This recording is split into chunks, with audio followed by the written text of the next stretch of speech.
I was sitting in my recliner and I thought, oh, we're going to have a hailstorm. But this was no hailstorm. 25% of Joplin was about to be destroyed. Barbara and Wilbur Rouse say taking cover in the closet when they did saved their lives. Lesson number 1, take cover immediately. They did and lived. Still, they were not prepared for what they saw.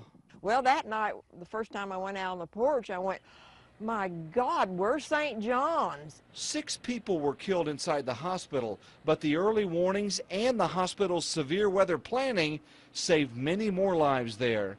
That's lesson number 2.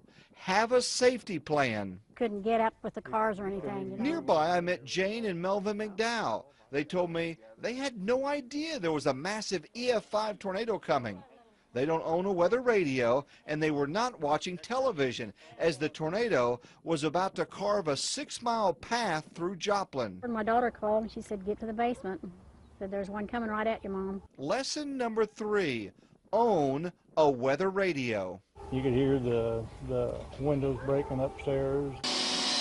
Just a block away, homes were swept off their foundation and now have been replaced. They say that phone call likely saved them. We were told one man rode out the tornado in this underground shelter and survived, but for others, it was a church basement. Most of them are. This is the Blenville Christian Church. Several adults helping with the Minister Virgil Eubanks showed me the basement that likely saved 35 of his members. They were having a small gathering just as the storm hit. Yeah, I'd always heard about a tornado sound like a freight train. I could hear it just right up to the left of me, and it was louder than any train you could ever imagine. The minister said he never made it to the basement. Virgil did something that saved his life. The glass exploded and everything started falling down, and so I jumped inside the kitchen door.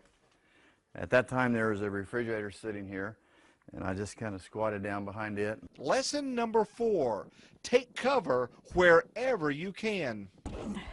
Dana Hewley and Marilyn Van Winkle were in that church basement that night. They laugh now how Dana nearly choked Marilyn as she was ducking for cover. Marilyn gives us our next lesson. We're very fortunate because we were in a basement, and not everyone has a basement, but I think the safe rooms are a real good thing. Lesson number 5, shelters and safe rooms work. Our final survivor is Laverne. No, that's not her. That's Tarla Cruz. She's a nurse. That night, they took cover just in time. We went to our basement, and we're in there, down there for probably about, I'd say about 90 seconds, not very long. And you could hear like all the light bulbs in the house exploding. Laverne is her cat. She thought it had died that night. Though they had returned to their rubble many times, she had not heard from Laverne. Then, 16 days after the tornado, and I was standing there talking to my sister, and she said, what would you do if Laverne just started me out one? Because we still hadn't found her. And what would you if she started me out? And I'm like, oh, that's not really going to happen. And then like 5 minutes later, it's like, meow, meow.